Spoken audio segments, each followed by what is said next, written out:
Hello, welcome. Today we have a very special edition of the Bookman's Corner. And for this show, we've had a departure from our normal format. Our guest today is Wayne Dementi, whose father, Frank Dementi, founded Colonial Studios in Williamsburg, Virginia, and was asked to be the official photographer of a visit made to Virginia by former Prime Minister Winston Churchill. Winston Churchill came to Virginia and visited General Eisenhower in 1946, less than a year after World War II had ended. And the photos that Wayne has are very rare and have been locked up in a vault for 60 years. So we're so excited to have them. And I'd like to introduce our viewers to you, and you will be narrating this special historic show of these slides and giving colorful commentary and letting us know what really happened when Winston and Eisenhower were together, right? Thank you. They came to Richmond. Actually, Winston Churchill was on tour in America for about 6 weeks. And on March the 5th of 1946, he went to Fulton, Missouri. Many of your viewers might be familiar with the Iron Curtain speech that, that he did back at that time, and that was in Fulton. But 3 days later, he headed on into Richmond at the invitation of our General Assembly to get him to, to Richmond. Did he make an address to the General Assembly? He absolutely did. All right. And wowed him. He did, he did. He wowed him. He is a wonderful orator, wasn't he? He was a wonderful orator.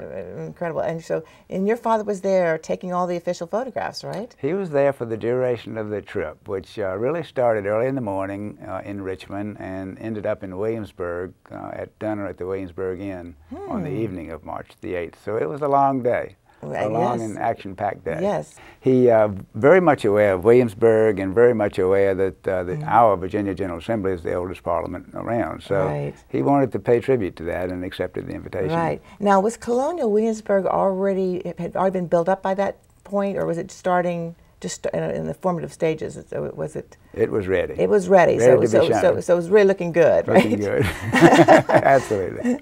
So, well, let's start off and see these slides. Well, let me tell you a little bit about how it happened, how this all came about. That might give you a... That's very good, because I thought, well, I mean, you might say that during the slide, but you're going to tell us now. Just gives you a sense as to why we're doing it, where this came from right now.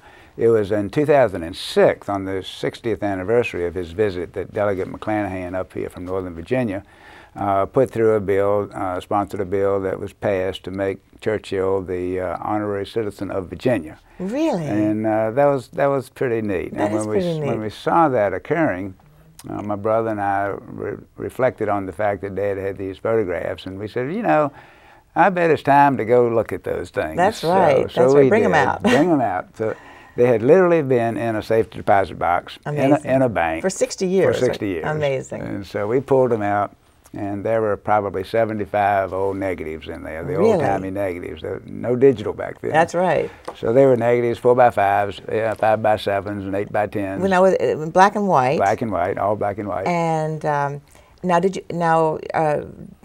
but you, when you do a slide presentation to a club or to a group, you don't use so many slides, right? You don't use so many pictures. No, that's right. We went through all 75 of those. To select the best ones, kind of picked the top 20. The top 20, okay. And so we really ended up with 16 that we created an exhibit for, that we tour around Virginia with to celebrate this occasion. Now, has this exhibit been in Northern Virginia? Has it been? Has not been in Northern Virginia. We should get it in Northern Virginia. We should get it in Darlington, that's right.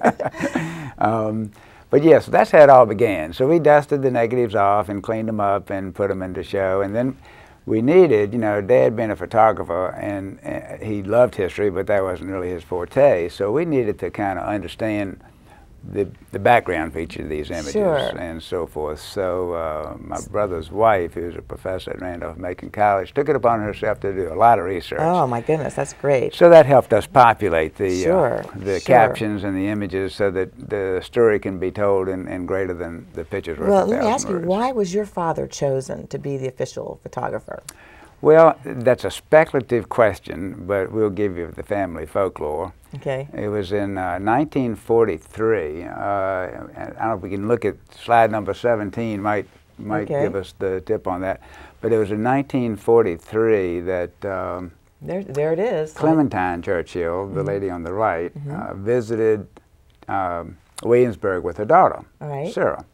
And the gentleman in the middle there was giving them a tour of Williamsburg. And Dad had his studio in Williamsburg at the time. Right. And so one thing led to another, and Dad had the opportunity to meet Clementine Churchill. And charm them, right? And he photographed this. This was taken in '43. Yes.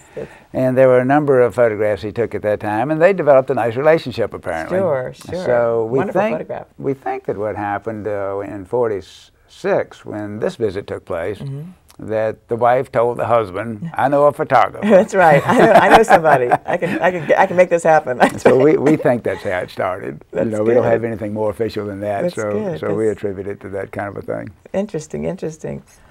But yeah, we can go on and start looking at some of these if you like. Let's do it. I would like to start seeing what we've got here. What we did, I was crediting my sister-in-law with the research on this. We put these into chronological order for the day. So if you watch that movie 24, so to speak, these images will float throughout the day. Okay. So this very first one takes place at about 10:15 in the morning, when Churchill and Eisenhower and the parties got into a motorcade from Broad Street Station and left on this track in Richmond. In Richmond. Thank you. Were there a lot of people on the sidewalks watching them, and was it well attended? We went back. That was part of our research. We went back to the Richmond newspapers for that period of time and learned that this was the largest parade ever in Richmond at that point. Oh wow! 30,000 people lined the streets of Richmond. 30,000. Well. 30,000, and it was a rainy day. Yes. So yes. The crowd may have been larger. His enormous popularity. So the motorcade began. They hopped into this convertible. Immediately behind it was Mamie Eisenhower and Clementine Churchill, along with the lieutenant governor at the time, Preston Collins. Okay. But this image shows Eisenhower, of course, on the right, Churchill on the left with his famous V sign, right, and Virginia Governor Tuck in the middle. Okay. And we enjoyed this shot. You will see. And of course, he's got the cigar in his mouth. Got this famous cigar in his mouth. So that's right. This shot kind of sets the stage for the whole day. That's right. The cigar never really left the mouth. Right? That's right. So now where do they go from here? Well, they left this spot. No, this is turning around, coming up Monument Avenue in Richmond, and that's a great road street. What we chuckle at, and I'll offer some anecdotal observations as we looked at these photographs. Tuck was a pretty big boy. Okay. And you can see that Churchill and Eisenhower kind of squeezed into the back seat there, the rumble seat back there. Yes. We'll show how that plays out here in a minute. But go ahead. The next stop, coming on up Franklin Street, Churchill has decided that things are too tight in the back seat, and it looks like he's sitting up on top now. That's right. He didn't like to be squished down, right? Wants to be in a real convertible and show his V sign. Obviously, he still totally enjoyed his victory sign, and continued to do that as the motorcade proceeded on. And the motorcade, of course, going toward the Capitol, right? State Capitol. All right, so let's see the next. What's fun about this is that the gentleman in the corner there is giving him the V sign back. That's neat. That's neat. So they arrived. They came through Capitol Square, which is known as Washington Square in Richmond, and the streets were lined with Benedictine cadets, John Marshall cadets, et cetera, et cetera. And it was raining. Yes. The motorcade was roughly that's very British, isn't it? Very British, very British. The motorcade was about 2 hours late getting there, right. But it did not seem to dampen any of the spirits, so to speak, the spirits of the people there. Right. So they get up, hold that one there, they get up on the portico there, and the Quantico Marine Band plays the Star Spangled Banner and God Save the King. All right. And both national both there. And if you go back, one observation we like to make on this one, if you go back and look at that, this one was obviously the Star Spangled Banner. If you look at the protocol here, you've got the military general doing the salute. Right, the salute, right. And you've got the British leader here in respect, just standing in respect, and you have the governor, the citizen governor of Virginia, with his hat over his heart. Right, so, right. You know, it's just fun to to watch see how they do that. Exactly. But they went on inside. The crowd inside the assembly hall was packed. I bet. They had, as I recall, 2,000 seats that they could award for people to come, and they had something like 12,000 people who wanted to come. Yes, of course, so of course. You can tell how that went. You had to have friends in high places, right? But here's the dais, and you see Churchill making his speech. The rest of the gentlemen here is Maitland Wilson, who was the commandant of the Allied forces for Britain during World War II, is on the left. Okay. And of course Eisenhower on the right. And up at the top you see Governor Tuck. At the time, Speaker of the House Stanley, who went on to become Governor of Virginia, and Lieutenant Governor Preston Collins. But you know, this is a moment, just to kind of emphasize the significance of it. Churchill really said some wonderful things there. Did he?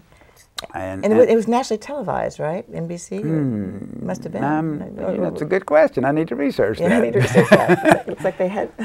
But the title of his talk and the headline the next day in the newspaper was, "We Stand Together." Ah. So, you know, it's timeless. Yes. And I was going to read just one little excerpt from that to kind of give you a feel for it.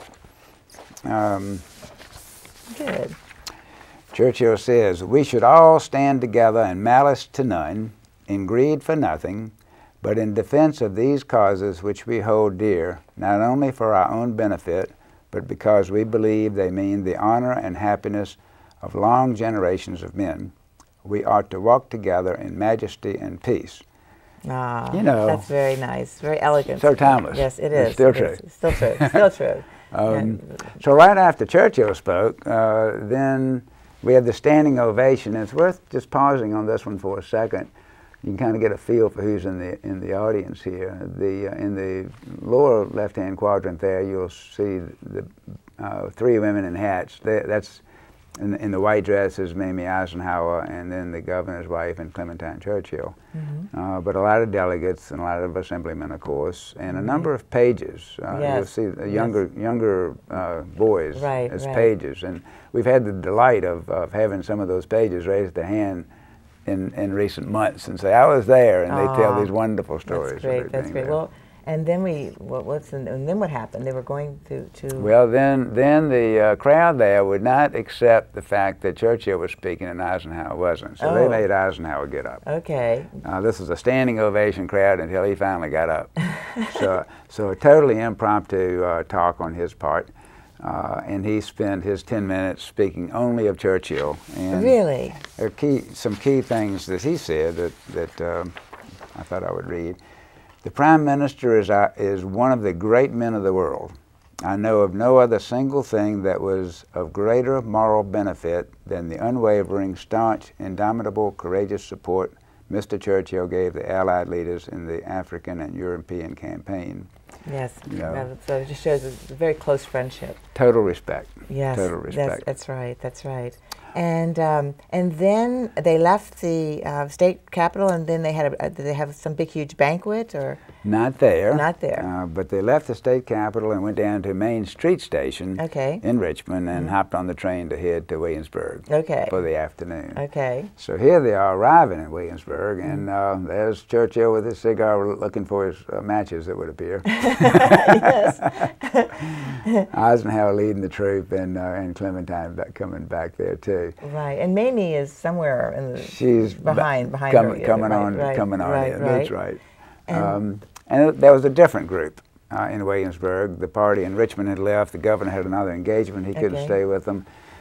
So you see here, arriving at the train station to pick Eisenhower and Churchill up was John D. Rockefeller. Wonderful. That's the gentleman in the middle there. And of course, he had so much to do with with the development of Williamsburg, right? Exactly. So that was why he was there, right? That's why he was there, and so he was given the opportunity, I guess, the honor, perhaps, of being the host for the afternoon event. Great. Which included a tour of Williamsburg and a gala dinner at the Williamsburg Inn that evening. And here they are at the inn. This is actually on the steps of the gardens in Williamsburg. Okay. And this is one of my favorites, as kind of the photographer's son who looks at this. Because of the photographic character of it, it's got so much variety in Yes. there. There must have been other photographers taking pictures. It was unposed, wasn't it? Was everyone It looks unposed. Yeah, I love that. Yes. But at the same time, you know, with the photographer's eye on it, all of the faces are visible. Yes. And wonderful photograph. Each face has its own expression. I just love this. Going left to right, you have Kenneth Chorley and his wife. He was president of Colonial Williamsburg. And then going across the front row, you see Clementine.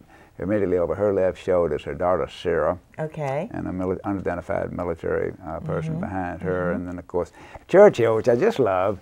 I mean, he's the only one staring right at the camera. Yes, yes, he is. He is. A very good pose. He really was somebody from the media age, wasn't he? He really knew how to communicate with reporters. Quite good. And then you see Maitland Wilson standing tall in the back over Mamie Eisenhower's shoulder. Yes. And you see the top two gentlemen over Eisenhower's hat there are John Rockefeller and Colgate Darden, former governor of Virginia. Okay. So it's a pretty august group that it is. Now, did your father talk about what they, was he able to hear little snippets of conversation? Well, we've had a lot of anecdotal data. I might share one that falls totally in the category of anecdotal data. Okay. And that's on the road from Richmond to Williamsburg while they were on the train. Chorley was from Colonial Williamsburg, was kind of serving as his leader. Yes. And Churchill loved to play rummy. He loved to play rummy. Loved to play rummy. Okay. So they got in one of the cars and played rummy all the way down. They did. Penny a point. Did Churchill win? Churchill lost. Oh, he lost. Now that's what's funny about this. That is funny. By the time Churchill got to Williamsburg, he was down $8. Oh, according to the story. That's very bad. Very bad. But he as with his spirit, he said, "We're not through." Okay. They had a little break in the action in the afternoon, and so he invited Chorley up to his room where they continued this game. Okay. And by 4 o'clock, he was up $30. All right. And that's when he decided to probably say, "Fine, we'll quit this. It's been a good session." This is a fun moment. Right here is about a 3-minute window. The leaders of this event wanted to put Churchill and Eisenhower in this carriage. They got him in the carriage, and the worst fears came true. The horses bolted. The horses bolted? Almost, oh my gosh. Almost knocked both of them out the They almost got killed in the carriage, right? So, you know, I've been through the war, and here they're having trouble in the That's right, that's right. They get major injuries from the carriage, right? So I immediately got them off of this carriage. This is a fleeting moment. Right, right. So then how did they tour? By car, by automobile? They were actually on foot. On foot, at this point, and just wandering through Williamsburg. Here they went to to William and Mary College at the time. Okay. And the gentleman on the right is the president of William and Mary, and gave them a nice, it's such a beautiful campus. Beautiful campus. Yes. And you can see it's getting to be late evening. Yes. They went from here to the Raleigh Tavern. Okay. I think that should come up next here. The Raleigh Tavern. Now that's in Williamsburg. That's also in Williamsburg on Duke of Gloucester Street. This is for an afternoon tea held by the Chorley family. Okay. And this is where my dad has this family folklore story where he was the only photographer in this room, and he was called to come in to start taking these photographs, and he was scared to death, just did not want to do it. Refused to go in at first, and then they finally got him in there, and Churchill looked at Eisenhower and said, "Sir Winston, I believe our photographer needs a drink." He's a little shook up, right? So, according to Daddy, he had a couple of scotches, and then things went fine after that, right? So here's a shot of Churchill and Rockefeller being served, what I'm sure was not tea, but right, something. That's then, right. Some libation of some kind. A couple of others here. Okay. This is Clementine, actually reversing role here. She decided she'd pour tea for the Colonial Williamsburg person who was Isn't that with them sweet? at the time. That is so sweet. Which just kind of tells you a little bit about her. Right. She's a very endearing person. And then our favorite two are coming up here. Okay. These are Dad had them posed for a couple of these portraits, and this is absolutely one of our favorites, with Churchill again with his cigar and just looking quintessentially into the camera. That's right. That's right. And that's one of our favorites. And then immediately thereafter is one of the two of them together. Okay. Now, what does he have in his hand?